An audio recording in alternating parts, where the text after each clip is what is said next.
ba akong nakalimutang announcement? Alright. Second Sunday of September, Friend Sunday. Amen.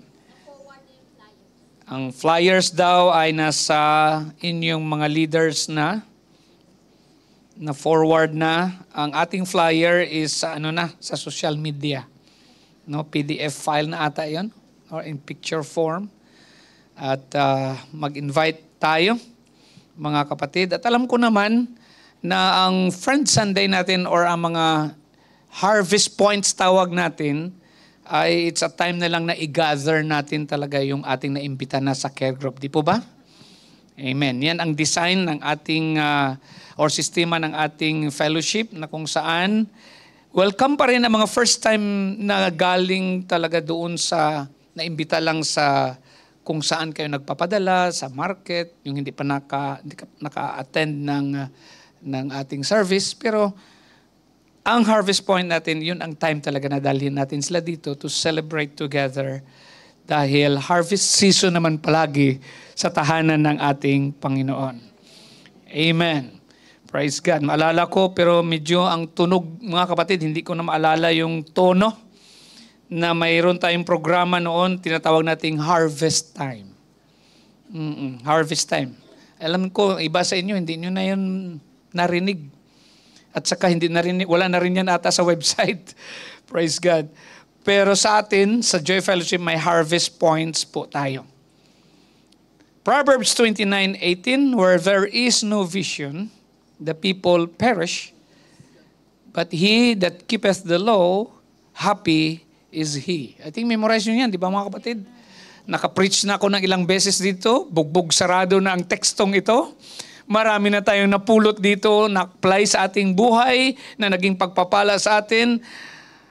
But I believe God is speaking to the church in this time, sa bawat isa sa atin mga kapatid, because we need to hear a direction, a word from the Lord. At maganda rin na suriin natin ang ating buhay, ang ating sarili sa mga salita ng Panginoon. At sa hapong ito, manalangin tayo. Praise God. Sa titulo ng mensaheng ito na mahaba, I believe may part 2 siguro ito or part 3 pa. Subukan kong paiksihan dahil ang notes ko dito, more than 20 pages mga kapatid. Akala ko 16 lang kanina, nung na-print ko, 17, may dinagdag pa ako. So ang title ng message is Pursuing God's Plan. Pursuing God's Plan. Sa Tagalog, pagsunod sa pananaw o pangitain ng Diyos. Amen. Alright. Pursuing God's vision. Pagsunod sa pananawon sa Diyos. Panangsurot iti parmata ti Diyos. Parmata ti Diyos. Parmata pala yan. Wala akong kinonsulta sa hapong ito sa ibang lingwahe. Amen. Sinusubok kong matuto ng sarili. Praise God. Pagtinguha sa pananawon sang Diyos. No? Pursuing God's vision. Panginoon, tulungan niyo po kami sa aming maikling panahon sa hapong ito. Mangusap ka sa bawat isa sa amin. And Lord, as I receive direction, Lord God, direct our steps, O Lord, especially in this time of our lives. We know, Panginoon, hallelujah, that your word is relevant sa buhay po namin. Mangusap ka, Lord, aalis kaming ibang-iba. Sinasaway po namin ang kokontra, Panginoon, sa iyong kalooban, sa iyong espiritu. Kahit na, Panginoon, ang human spirit, we bind it, Lord. Gapusin niyo po, Panginoon, lahat na espiritong kukontra, Panginoon. Lord God, marinig namin, Panginoon, dadaloy ang iyong presensya at ang wisdom and understanding, Lord, ay mapasa amin. In Jesus' name, amen. Praise the Lord. Pwede na kayo maupo. At palakpakan nyo ng mas malakas pa ang ating dakilang Diyos, mga kabatid. At kung may natira pa kayong lakas, hallelujah, hallelujah, papuri sa ating dakilang Diyos. Thank you, Jesus. Praise ye the Lord, praise ye the Lord. So sa nabasa natin, I think we know it by heart or ang Proverbs na ito, mga kapatid, 29:18. Where there is no vision, the people perish, but he that keepeth the law, happy is he. Yun ang King James Version. Sa Tagalog, kung saan walang pangitain, nagpapabaya ang taong bayan. Ngunit mapalad ang sumusunod sa kautusan. Kung walay mensahe sa Diyos nga maggiyas sa nasod, wala kini kahusay. Bulahan ang mga tao nga nagatuman sa kasuguan sa Diyos. No saan nga idalan ti Diyos ti may sa nasyon, awan ornos ti pagilian. Nagasat ti tao amang sa limitmit iti lintig ti Diyos. Kung wala sing mensahe sang Diyos sa nasyon, kung wala sing mensahe sang Diyos nga magtuytoy sa katawhan, pinagusto si ini. Bulahan ang tao nga wala nagatuman sa mga ginatudlo sang Diyos. Kung saan dahil ko, hindi ko na alam. Bulahan ang mga tao nga nagatuman sa mga ginatudlo sang Diyos. Praise God. So, the first part of this Bible verse is often quoted to suggest that each individual must have a vision for their life, or that an organization must have a vision. Pero habang nag-aaral ako, mga kapatid, nakita ko ito. Sabi ko, ano ba talaga ang kahulugan? Ano ba talaga ang meaning ng verse na yan in context sa sinabi ng mangangaral na si Solomon, mga kapatid, the wisest man on earth. Now, kung balikan natin kaunti, hindi tayo mag-aral dito ng malalim, pero balikan lang natin kaunti ang Hebrew word, mga kapatid, para unawaan natin ito. The Hebrew word for vision, tinignan ko sa Parallel Bible, may Greek, may Hebrew, mga kapatid, may New King James, may King James, may isa pa, may NIV. Nasa Strong's 2377, may number siya dito, na ang vision in Hebrew word for vision is Hazon. H-A-Z-O-W-N. Hazon. Okay? Refers to a prophetic revelation, the kind of vision a prophet would see. So pag sinabi pa lang, where there is no vision, kailangan palang lagyan natin ito ng kaunting paliwanag na ito ang pananaw na binigay ng Diyos sa isang propeta. And the Hebrew word for perish, ang sabi ng iba is pera lang, long A, pera, or para. Pero dito sa nakita ko sa Strong 6544, mga kapatid, is yipara, means to make someone go out of control. Ibig sabihin ng perish. To run wild or to cast off restraint. Kaya sa New King James Version, mas maganda ang pagkalagay doon, mga kapatid. Sabi dito, where there is no revelation, the people cast off restraint. Kung saan walang pangitain, nagpapabaya ang taong bayan. In other words, where there is no revelation from God, people do their own thing instead of what God wants them to do. Bumabagal ako, nagli-layout ako ng pundasyon. So the proverb na sinulat ito, mga kapatid, gumamit siya ng isang Hebrew poetic language, mga kapatid, na tinatawag na antithetical parallelism, in which the meaning of the first part contrasts with an opposite in the second part. So sa text natin, mga kapatid, the second clause is a contrast to the thought in the first clause. Balikan natin. Where there is no revelation, The people cast out restraint. Yan ang first part. Tingnan mo, opposite ang second part. But happy is he who keeps the law. In other words, those who do not have the revelation of God's law live their own way instead of God's way. But those who have the revelation of God's law and keep that law are happy and blessed. Praise the Lord. Praise God. So the lesson for us here, instead of living life our own way, we should ensure we are living according to what God has revealed in His Word. I believe ang mga mensahe ngayon mga kapatid ay karugtong na mga messages last week at sa mga sa series natin. Praise God. Hallelujah. His Word or God's Word is the vision we are to lead by. Dapat ang gumagabay sa atin mga kapatid, praise God, ay ang salita ng Diyos. At pwede natin tawagin ito, yan ang God's vision. Praise God, hallelujah. And this proverb, by the way, has nothing to do with creating our own vision. Diba? Sabi nila, the people perish because they have no vision. Praise God. So create your own vision. You cannot create your own vision, praise God, to succeed mga kapatid. Praise God. But it is when we hear God's word mga kapatid and do it. Amen.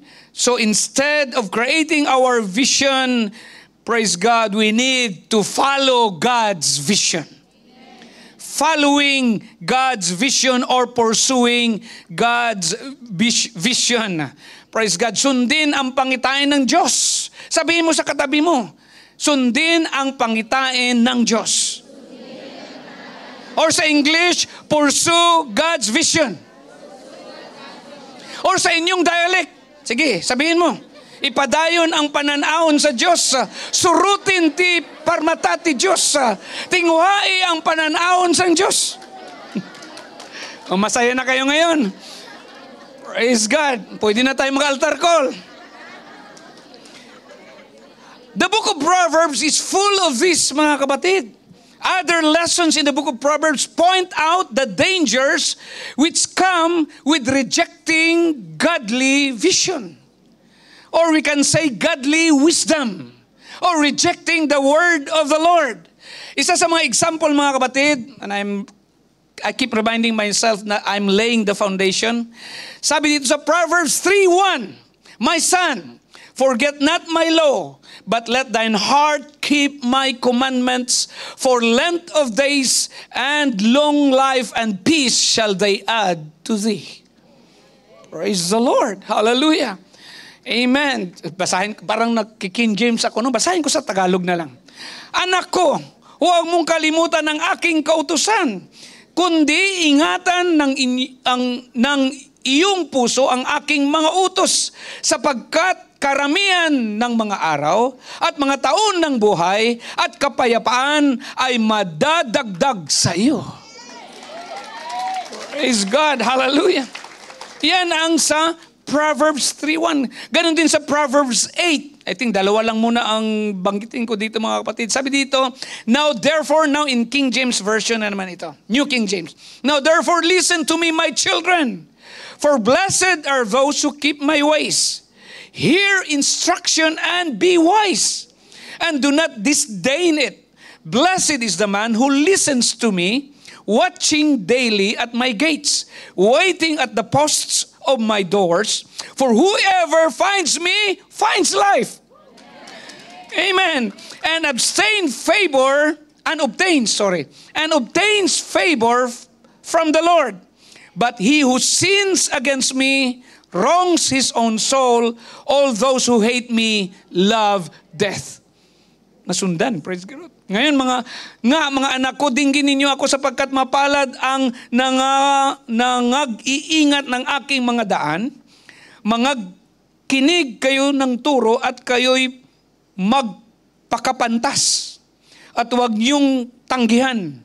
Mapalad ang tao na nakikinig sa akin, na nagbabantay araw-araw sa aking mga pintuang bayan, na naghihintay sa mga haligi ng aking mga pintuan, sapagkat sino mang nakasumpong sa akin o nakakasumpong sa akin ay nakakasumpong ng buhay at magtatamo ng lingap ng Panginoon. Ngunit siyang nagkakasala laban sa akin ay nagliligaw ng kanyang sariling kaluluwa. Silang lahat na nagtatanim sa akin ay nagsisiibig ng kamatayan.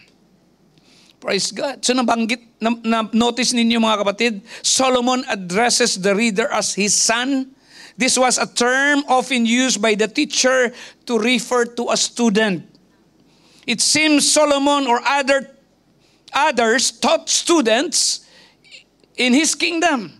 Or perhaps my son refers to a literal son in the home. Posible si Rehoboam ito.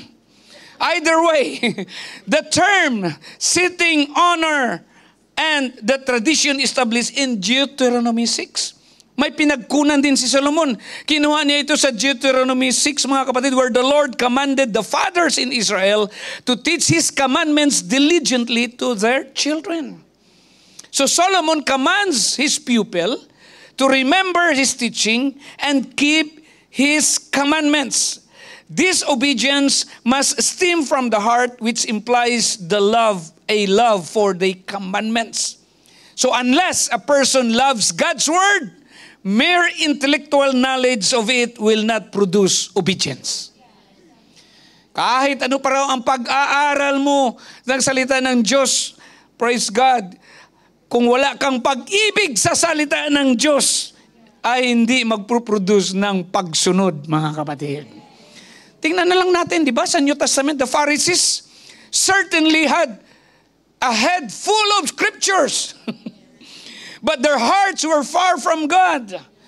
Kaya nga sabi ng Panginoon, kahabag-habag kayong mga iskriba at mga pariseo, mga mapagkunwari, sapagkat tulad kayo sa mga pinaputing libingan na magandang tingnan sa labas, ngunit sa loob ay puno ng mga buto ng mga patay at ng lahat ng mga uri ng karumihan.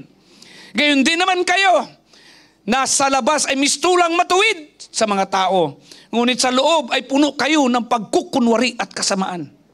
Tagalog na Tagalog yun. Praise God. Woe to you, scribes and Pharisees, hypocrites! Amen. So without divine revelation, people follow the dictates of their sinful nature. Di po ba? Amen. Hindi mo na kailangan turuan pa ang bata na magsinungaling. Pag may ginawa yan at kinumpronta ng magulang, may tendency na magsinungaling yan. Sabi niya, saan mo ba yung natutunan? Sabihin pa, sa iyo. Di ba? Praise God. Kaya nga maingat ang mga magulang, praise God, sa environment ng kanyang mga anak, dahil makukopya ng kanilang anak ang mga gawi o mga ugali ng kanilang mga kalaro o kanilang environment, mga kapatid. Praise God. Hallelujah. Dictates of their sinful nature. Kahit man tayo, mga kapatid. Di ba, saan ba natin nakuha na mahiyain tayo? Where did it came from? I'm very shy. Very timid. Ayaw kong lumapit sa kanya, very shy. No? Hindi maganda yun. Sabihin mo sa katabi mo, hindi magandang mahiyain ka.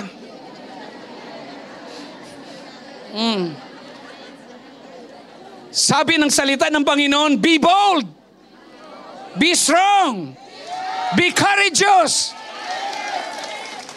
Maghingi lang ng day off, mahiya. Karapatan mo yan. Praise God. Di ba ang kontrata natin dito, mga kapatid, two-way kayo, mutual yan. Kung ayaw ng employer sa'yo, pwede mo ring ayawan ng employer mo. Ha? Sabihin mo lang, hindi kami bagay. Yeah. Oh. Ang iba, bakit ayaw mong sumama sa mission trip? Hindi ako pupunta doon. Or bakit ayaw mong sumama sa DCD? Diba? Nahiya kasi ako. Praise God. We need wisdom, mga kapatid. Amen. Praise God. Instead of society experiencing calm, peace, and order because they don't pursue, they don't follow God's vision, it is sinking into chaos. Tingnan nyo na naman ang society natin, mga kapatid. Praise God. Blatant na yan. Kitang-kita na, mga kapatid. Hindi sila sumusunod. Kasi ang Diyos lumalang lamang ng babae at lalaki. Wala ng iba. Ngayon ang dami. Praise God. Pag lumalaki ka, anak, okay, basic is male and female. Pero pag laki mo, kung anong gusto mong kasarian, pwede. Ano na bang nangyari sa mundo natin? No God's vision. No God's revelation. Walang revelation, mga kapatid. Praise God. Kaya in chaos, chaotic ang mga pagkakataong iyan, mga kapatid. Sa halip na ang isang lipunan ay makaranas ng kalmado, kapayapaan, kaayusan, ito ay lumulubog sa kaguluhan, mga kapatid. Where does wars come? Sabi nga ni James. Tingnan niyo ang gulong yan, mga kapatid. Isang tao lang may giyera sa Ukraine hanggang ngayon, hindi pa natatapos. Amen. Praise God. May mga malalaking Navy vessel, mga kapatid. Banggain lang ang Navy vessel din natin. Saan ba galing yan? Agawan ng teritoryo. Di ba? Saan ba galing yan? Praise God. Kasi bago agawin ang teritoryo, nang-aagaw na ng ibang bagay eh. Human nature. Amen. Sinful nature. Praise God. Kaya nga sa 1 Samuel 3:1 tells us, nasabi dito, and the word of the Lord was precious in those days. There was no open vision. And the word of the Lord was rare in those days. Sabi sa New King James Version, 1 Samuel 3:1, there was no widespread revelation. Madalang nang makipag-usap ang Panginoon at kakaunti na rin ang mga pangitain. Praise God. Judges 21:25 reports that in the times of Judges in those days there was no king in Israel. Every man did that which was right in his own eyes. Amen. Nang panahong iyon, walang hari sa Israel, kaya ang bawat isa ay gumagawa ng kahit anong gusto nilang gawin.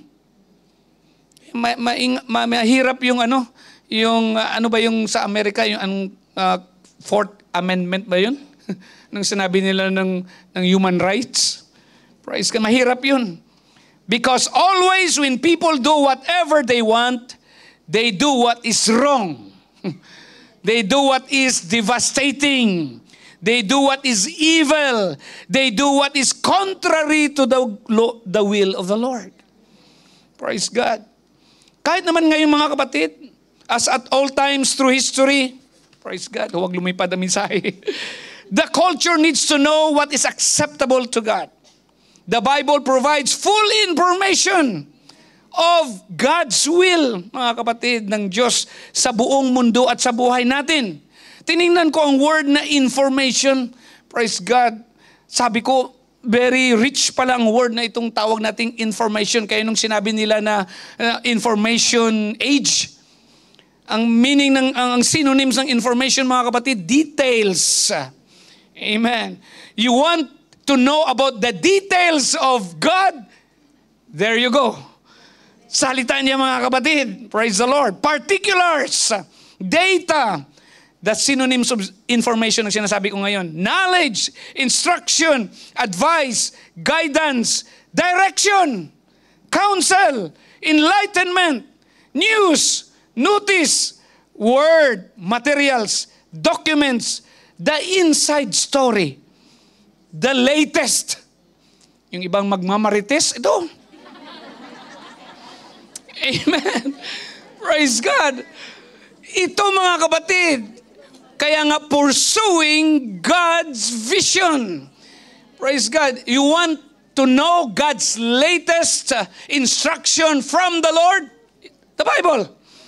The Holy Word of God. Praise God. You want to know the latest, kahit na ang mga kapatid, lahat nandito. Sabi nga ni Solomon, there is no new thing under the sun. Praise God. Lahat, mga kapatid, ay hindi bago sa Panginoon. Kung bago sa atin, saan nanggagaling? Sa salita ng Diyos. Praise God. Hallelujah. Sabihin mo kung anong latest para sa iyo, latest gift mo, reward mo galing sa Panginoon, basahin mo. Praise God. Kung gusto ko magmarites, magandang pagmarites sa Panginoon. Amen. Kaya yung mga pangalan nila ay marites, mabuti kailangan memoryado nyo ang memory verse. Hindi ko sinasadya yan. Praise God. You cannot, praise the Lord, live your life based on your own desires or what other people think or the world's standards. Why? Because you can only experience God's best for you when you live your life based on the vision from God. Palakpakan natin ang Panginoon. Hallelujah. Lord, I pray for more revelation of God. Hallelujah. Speak to us, Lord, in a special way in Jesus' name. Praise God. A vision from any other source besides God can be flowed due to preferences, biases, distractions, and many other things. In general, a vision is a picture in your mind. This picture will get more specific, detailed, and clear over time as God reveals more to you through His Word and His direction. Amen. Kaya kahit kaunti lang ang alam mo patungkol sa Diyos, praise God, magpatuloy ka. Pray, manalangin ka. Pursue God's vision. Kailangang habulin natin yan, mga kapatid. Kailangang sundin natin yan. Praise God, kung hindi pa klaro, sunod lang. Ang ganda ng illustration last time ni Bishop Doughty, mga kapatid. Praise God, si Daryl Doughty, senior siya ng mga Doughty. Sabi niya, when you make a step towards God, even a first step pa lang, mga kapatid, the angels will back you up. Kahit isang hakbang pa lang patungo sa Panginoon, angels will back you up. Kaya huwag kang tumalikod, huwag kang huminto. Praise God, patuloy ka sa paghakbang palapit sa Diyos, mga kapatid. Hallelujah. Keep moving beyond just knowing what to do. Praise God, because God will help you to more accurately and easily take action towards His vision upon your life. Amen. So whether you're a student, young teenager, amen, jobless, old, retired, or working for an employer, or in your own business, or have ministry in the church, God's vision for your life has two aspects. May dalawang aspeto. Number one, dito siguro magtatagal ako. Ang part 2 nito siguro is yung number 2. God has a general life vision for all people that is based in His great plan and purpose. Hindi magkalayo yung vision ng Diyos. Praise God, dahil mag-activate lang naman ang vision ng Diyos para papunta ka sa purpose mo. Sa layunin, dakilang layunin ng Diyos sa buhay mo. The general vision from God for all is based on His purpose. So briefly, mga kapatid, kasi magtatagal tayo parang Bible study na mangyari, hindi na preaching. What is the vision from God, mga kapatid? What is this general vision? Alam niyo ba, God wants to create this fallen world, recreate this fallen world, and to bring about a new heaven and new earth. Amen. He is redeeming the people for Himself, with whom He will dwell and with whom He will share His own glory. Praise God. So God will work on that, mga kapatid. Kaya bigyan kanya ng vision, praise God, hallelujah, para matupad ang kanyang general purpose, which is, praise God, creating a new heaven, a new earth, at tayo ang mga mamamayan doon. The first chapter of the Bible sets the stage. In the beginning, God created the heavens and the earth. God employs His immense power and wisdom to create the world in which He intends to work out His purposes. Amen. Praise God. At sabi nga niya, mga kapatid, kayang-kaya ko itong gagawin. Sabi niya sa Isaiah 46, 9-10, I am a God and there is no other. Amen. I am God and there is none like me, declaring the end from the beginning and from the ancient times, things not yet done, saying my counsel shall stand and I will accomplish all my purpose. Praise God. Hallelujah. But God is more than simply a purposeful, all-powerful creator. God is good. Diba? He created everything. And when He have created everything from day 1 to day 6, praise God, sabi niya, and it was all very good. So God is good, mga kapatid. And He demonstrates His goodness and love most clearly, mga kapatid, when He demonstrates His love towards us by redeeming us. Alam niyong story? Alam natin ang story?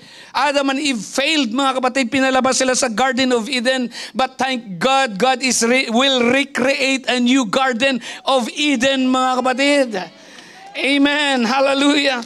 Why? Because God created man in His own image. In the image of God, He created him. Male and female, He created them. And God blessed them. Praise the Lord. And God said to them, be fruitful and multiply. Ang P ko nag-F na. And fill the earth and subdue it and have dominion over the fish. Hindi fish siya, kundi fish. Of the sea and over the birds of the heavens and over every living thing that moves on the earth. So, pre-fall world, mga kapatid, yun ang gusto ng Panginoon i-recreate. Bakit? Dahil may kasalanan na pumasok, kasama na rin ang suffering, death, mga kapatid. Praise God. But thanks be to God, mga kapatid, according to His purpose, which He set forth in Christ as a plan for the fullness of time, to unite all things in Him, things in heaven and things on earth. Ephesians 1:9. Na ibig sabihin, i-recreate tayo ng Panginoon para dalhin doon sa new heaven. Praise God. And here is God's vision. Praise God. Then I saw a new heaven and new earth. Sa Bible, binibigyan tayo ng vision. For the first heaven and the first earth had passed away, and the sea was no more. And I saw the city, New Jerusalem, coming down out of heaven from God. I'm reading in NIV. Prepared as a bride adorned for her husband. And I heard Revelation 21, verse 3 na ata ako. And I heard a loud voice from the throne saying, behold, the dwelling place of God is with man. He will dwell with them, and they will be His people, and God Himself will be with them as their God. He will wipe away every tear from their eyes, and death shall be no more. Neither shall there be mourning, nor crying, nor pain anymore, for the former things have passed away. Oh, hallelujah! Dapat yan ang vision natin, mga kapatid. Praise God, hallelujah. Kaya nga naalala ko habang nagpiprepare ako ng message dito, mga kapatid, naalala ko ang message na matagal ko nang hindi na ipangaral. This world is not my home. Iba, kaunti lang ata nag-amen. Gusto niyo dito?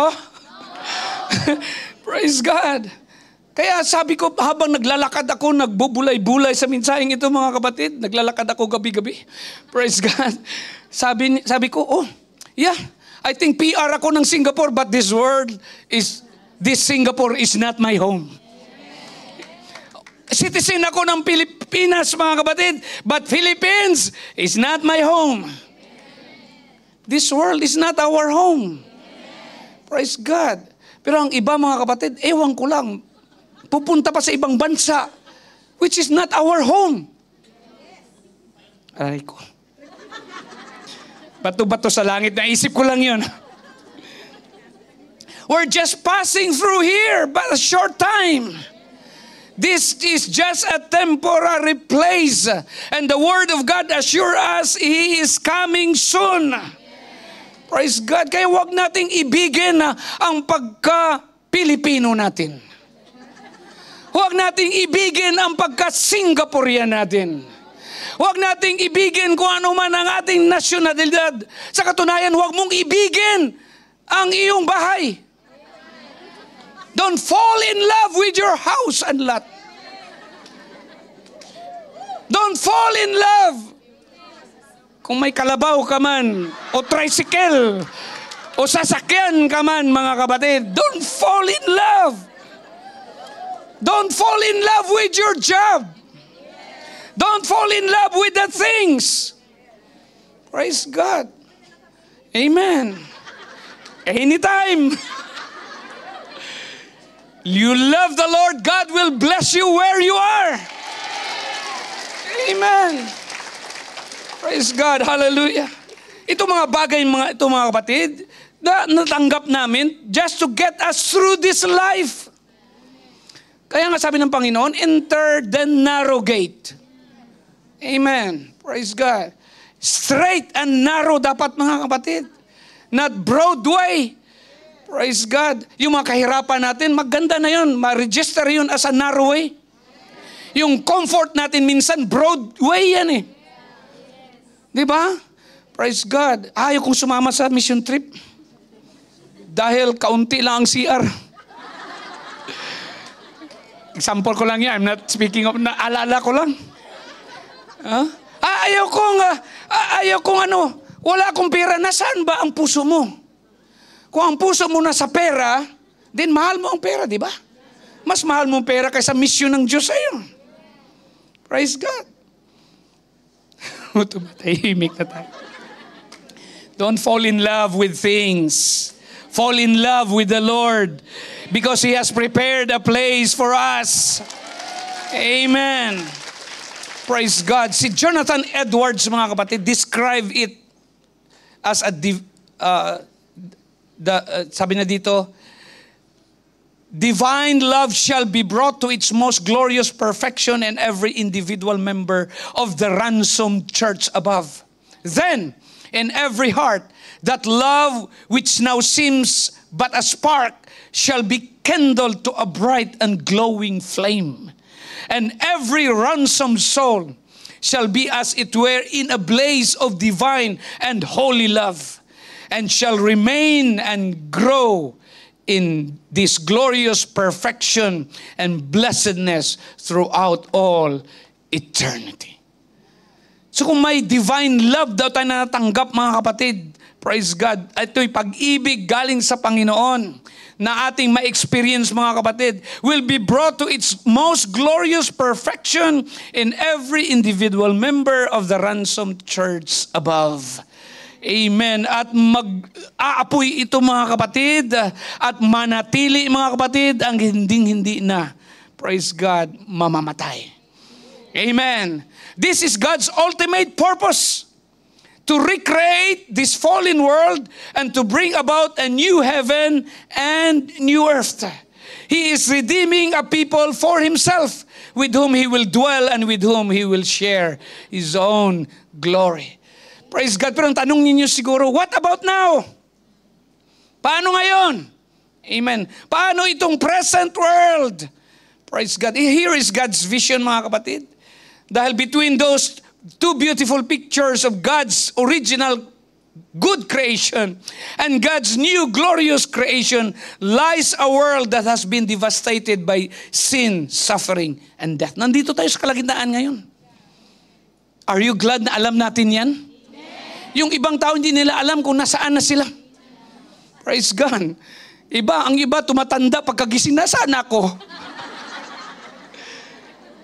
Effects yan ng mga aging na mga kapatid. Or ang iba hindi alam, bakit nandito ako sa Singapore? Bakit dito ako nagtrabaho? Bakit hindi ako? Kailangan alamin natin yan. Kailangan may vision tayo ng Panginoon dyan.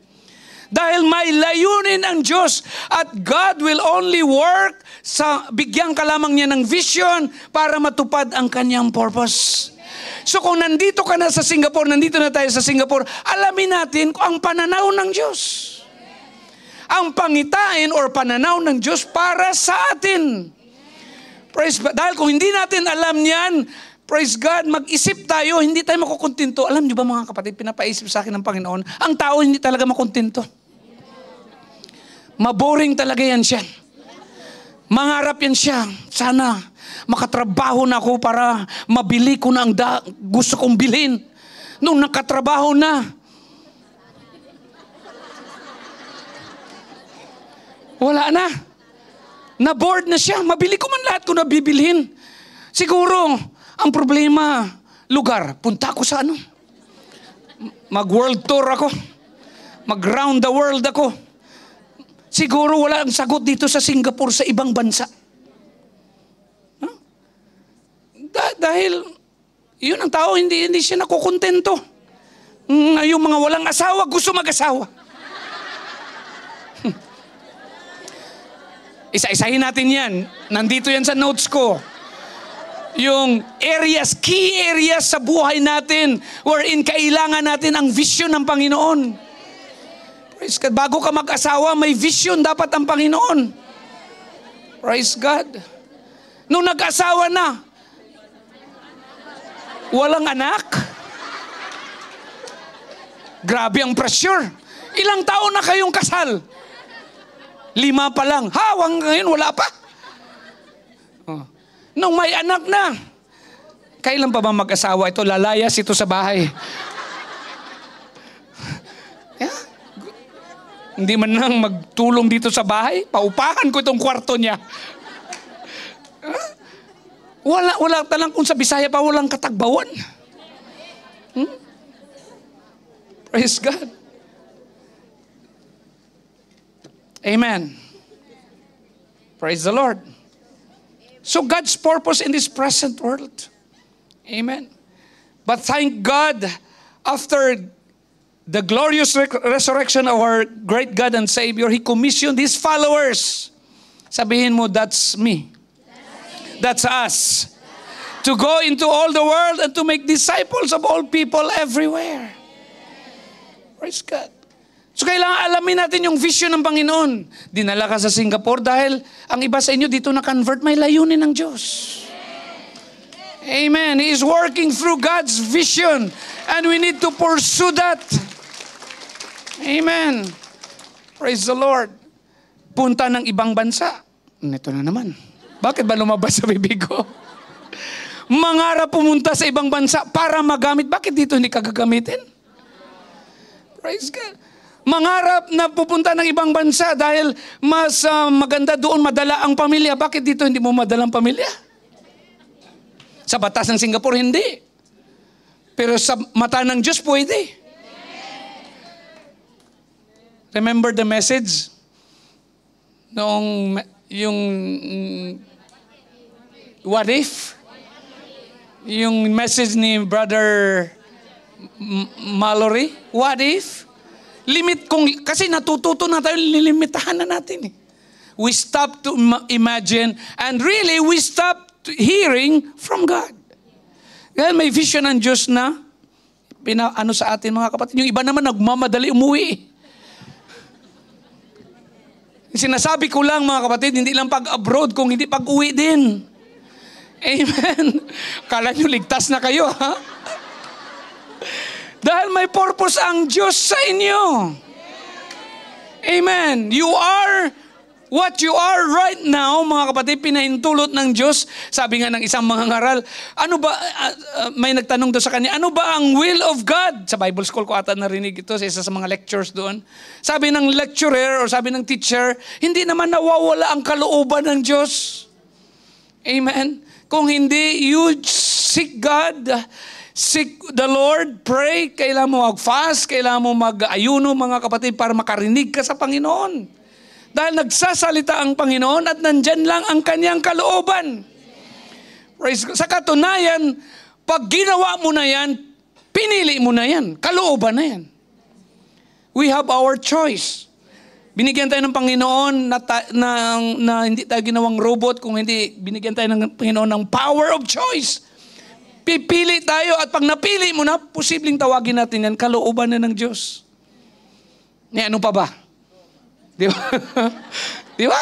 Kalooban na kasi ano pa ba? Lord, kalooban mo ba na magtrabaho ko sa Singapore? Nandito ka na eh. Ha? Huh? Yung iba sabi, Lord, kalooban mo bang pumunta ko sa mag-for good na ako? Nag-resign ka na sa trabaho eh. Lord, kalooban mo ba mag-ibang bansa ako? Nag-apply ka na eh. Totoo yan mga kapatid. Praise God. Kaya intindi natin ang vision ng Panginoon before we take action. Let's pursue God's vision, mga kapatid. Praise God. Hallelujah. Alam nyo ba, balik tayo sa being believer, pero wala na ata kong oras eh. Nibali, part 2 na lang. God puts each of His children into a lifelong process of transformation. Yung una, di ba? Yung una, we are sent into the world. At the same time, pinoprocess din tayo ng Panginoon. Pero masaya ang Panginoon kasi sabi ng Panginoon, the more and more people that are being brought into His family each day, praise God, ang good news mga kapatid, masaya ang Panginoon dahil may makasama na tayo doon. At ma-populate ang new heaven and new earth ng Panginoon. But God puts each of His children into a lifelong process. Ano yan? Sorry, hindi ko, sa lahat kong pangangaral, ito lang panahon, hindi ko na silent. Kalooban talaga yan. Intermission. My choice. So, God puts us into a lifelong process of transformation designed to conform us to the likeness and His image. Amen. Praise God. So that we can live in His presence. Praise the Lord. Kaya ang ganda dito ng sabi sa Ephesians 2, mga kapatid, verse 1 to 10. Patapos na ako. Ito lang basahin ko matagal. And you were dead in the trespasses and sins in which you once walked. NIV ito, or King James. New King James, hindi ko maalala. Following the course of this world, following the prince of the power of the air. So sabi ni Apostle Paul sa mga taga-Ephesus, you were dead in the trespasses and sins in which you once walked. Praise God.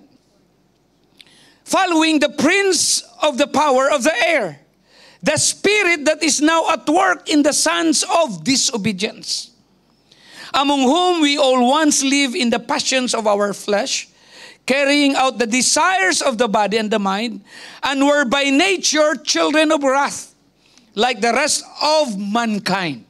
But God, everybody say, but God, being rich in mercy, because of the great love with which He loved us, even when we were dead in our trespasses, made us alive together in Christ. By grace you have been saved and raised up with Him and seated us with Him in the heavenly places in Christ Jesus, so that in the coming ages He might show the immeasurable riches of His grace in kindness towards us in Christ Jesus. Verse 8, memorize natin. For by grace you have been saved through faith. And this is not your own doing. This is not of yourselves.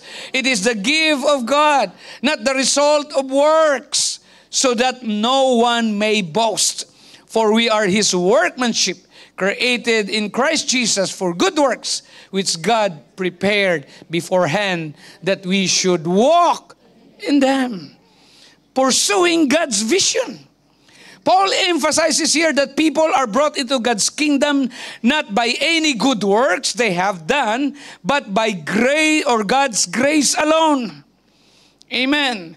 Paul describes God's people as His workmanship or works of art created in Christ to do good works. Sabi mo sa katabi mo, you are created to do good works. Balikan mo siya, tanungin mo ulit, housework. Huh? Which God has prepared in advance for them to do. Kaya nga sabi sa Titus 2:14, mga kapatid, Paul urged believers to be zealous for good works. and to devote themselves to good works. Titus 3:8. Praise God. Pero ang good works hindi makakaligtas sa atin. Praise God. This means, mga kapatid, that God's purpose for each one of us is to be transformed in our character so that we more fully reflect the character of our God and increasingly live a life of love and good works. Amen. Praise God. Tumayo tayo, mga kapatid. Yun, mga kapatid, God's vision in the recreated world, future world to come, mga kapatid, heavens, new heaven and new earth. At ang present world, at tatalakayin natin next time, mga kapatid, itong God's purposes individually, uniquely. Amen. Pahapyaw lang yung una, mga kapatid. But I urge you, mga kapatid, all of us, even myself, to continue pursuing God's vision. Madali lang yan, mga kapatid. Hindi ako makapagbigayan sa inyo. Ang mensaheng ito, mga kapatid, is parang ano lang yan, pampapukaw lang. Amen. Na kailangan natin manalangin. Kailangan tayong dumulog sa Panginoon. Praise God. Hallelujah. Dahil kailangan na may vision tayo sa ating buhay araw-araw. Amen. Kaunti lang. Puntahan natin si Jeremiah. May purpose at may vision ang Diyos na ibinigay kay Jeremiah. Anong sabi niya? Before I formed you in the womb, I knew you. And before you were born, I consecrated you. I appointed you as a prophet to the nations. Amen. So nilagay ng Panginoon. Ito yung vision. Ang purpose ng Diyos, maging propeta siya, pero binigyan siya ng Panginoon. Amen, ang vision. Or kahit na si Apostle Paul, mga kapatid. Praise God. Sabi niya sa Galatians, when He who had set me apart before I was born and who called me by His grace was pleased to reveal His Son in me in order that I might preach Him among the Gentiles. Galatians 1:15 and 16. Praise God. At kahit nga si David, mga kapatid, sabi ni David sa Acts 13:36, after he had served the purpose of God in his own generation, he fell asleep. So may vision ang Diyos, mga kapatid. Praise God. Kahit anuman ang gagawin ni Jeremiah na maging karpintero siya, ang tawag sa kanya ng Diyos, propeta. Praise God. Ganon din sa atin. Kahit anumang ginagawa natin dito sa Singapore na trabaho, may tawag ang Diyos sa buhay natin. Yun ang tanggapin natin, mga kapatid. At ang may uniqueness, may key area sa buhay natin na tatalakayin natin, mga kapatid. But I would urge you, mga kapatid, praise God, seek God's vision for your life. Amen. Let us seek God's vision. We need to pray for wisdom. We need to pray for understanding, mga kapatid. Not only knowledge, but kailangan natin knowledge and understanding, mga kapatid. Praise God. Although mabagal kung minsan, pero kailangan natin. We need to pursue God's vision in our life. Amen.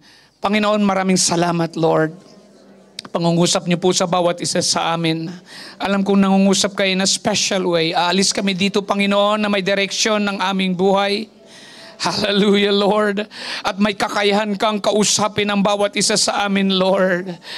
Hallelujah. Hindi lamang sa declared word dito, Panginoon, na narinig nila sa kanilang pandinig, Panginoon. Ngunit, Lord, nangungusap ka sa aming espiritu, sa aming kaluluwa, Panginoon. Kung saan, Lord God, hallelujah, kinakausap niyo po kami, binibigyan kami, Lord God, ng pananaw. Binibigyan kami ng pangitain, Panginoon. Binibigyan kami, Lord God, hallelujah, ng direksyon sa buhay namin.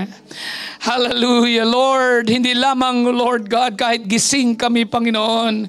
Ngunit kahit sa aming pagtulog, Panginoon, bigyan niyo po kami, Lord God, hallelujah, ng iyong salita, Lord, as we seek you in our lives, Panginoon. Hallelujah. Hallelujah, Lord. And help us in every decisions in our lives. Lord, every time we make a choice, oh God, we are bringing our central part Panginoon, dinadala namin ang aming sarili sa direksyon na kung saan ito patungo, Panginoon. Kaya Lord God, mangusap ka sa bawat isa sa amin. Lord, sa aming mga desisyon, sa aming pagpili, Panginoon, sa aming mga choices, Panginoon. Hallelujah, that reflect, O Lord God, our relationship with you. Hallelujah, may mga nagawa kaming hindi na mabago, Panginoon. Ngunit Lord, may kakayahan ka, Lord God, na gumawa ng kaparaanan. Hallelujah, Jesus. You know those who love you. Alam mo, Panginoon, na mga umiibig sa iyo at mga masunurin sa iyong salita, Panginoon. Hallelujah, hinihingi ko, Lord God, na bigyan niyo po kami patuloy na pakumbabang espiritu at puso, Panginoon. Hallelujah. Nais namin, Lord God, nagabayan niyo po kami. Hallelujah. Sa bawat lakad namin, Panginoon. Na maging kaaya-aya kami sa iyong harapan, Panginoon. Hallelujah, Lord. Ipakita niyo po sa amin. Hallelujah, Lord. Ang iyong malaking plano sa aming buhay. Your unique will, Panginoon. Your unique purpose in our lives. Ipakita niyo sa pananaw namin, Panginoon. Hallelujah. Upang Lord God, makapili kami, O Diyos. Hallelujah, ng tamang pagpili sa direksyon ng aming buhay, Panginoon. And Lord, may mga declared will ka, Panginoon. May mga nahahayag kang kalooban, nahahayag kang layunin, nahahayag kang mga gawain namin, Panginoon. Tulungan niyo po ang bawat isa, O Diyos, hallelujah, na malaman yan at magawa, Panginoon. Tulungan niyo po, Lord God, na maging maliwanag pa sa buhay namin, Panginoon. Hallelujah, maging klaro pa, Panginoon. So Lord God, we can experience, Panginoon, your best in us. Lord, we wanted God's best in our lives. Hallelujah. And I pray, oh God, hallelujah, strengthen, oh God, each and every one of us. Lord, ang mga nanghihina, mga nanglulupaypay, Panginoon, palakasin niyo po't patibayin, Panginoon. Hallelujah, Lord, na nangangailangan, Lord God, ng pagbabago, Lord God, tungo sa kabutihan, tungo, Lord God, hallelujah, sa kaginhawaan sa buhay, Panginoon, nakasama ka. Hallelujah, Lord, I pray that you will make a way for them right now. Lord, mga kapatiran namin, hindi lamang dito, Lord God, under the sound of my voice, ngunit, Lord, sa buong region, sa buong mundo, Panginoon, sa aming mga persecuted brothers and sisters, Lord. Hallelujah. Lord, I pray that you will strengthen them, that your hand will be upon them, Lord. Hallelujah. I pray, O God, na hindi madaya ang bawat isa sa amin, Panginoon. Bagkus, Lord, ipakita niyo, O Diyos, ang gawa ng kaaway, Panginoon, upang makahanda at makaiwas ang bawat isa sa amin, Lord God. Hallelujah, na magawa namin ang iyong dakilang kalooban sa aming buhay. Maraming salamat, Lord, sa mga nag-attend sa hapong ito, sa aming mga guests, sa aming mga bisita, Panginoon. Truly, O Lord, you are calling them into your kingdom. You are calling them, Lord God, to be in the family na kung saan, Lord God, ay may naihanda kang magandang lugar. Hallelujah, sa bawat isa, Panginoon, na susunod sa plano ng kaligtasan. Maraming salamat, Lord. Hallelujah, sa iyong presensya. Maraming salamat, Lord. Hallelujah, sa iyong dakilang pagkilos sa aming kalagitnaan. In Jesus' name, the altar is open, mga kabatid. Hallelujah, hallelujah. I would like to invite all our first-time guests to come forward. Hallelujah. And saints, make an altar in this place. Thank you, Jesus. Thank you, Jesus. Hallelujah, hallelujah. Thank you, Jesus. Oh, glory, glory to your name, Lord.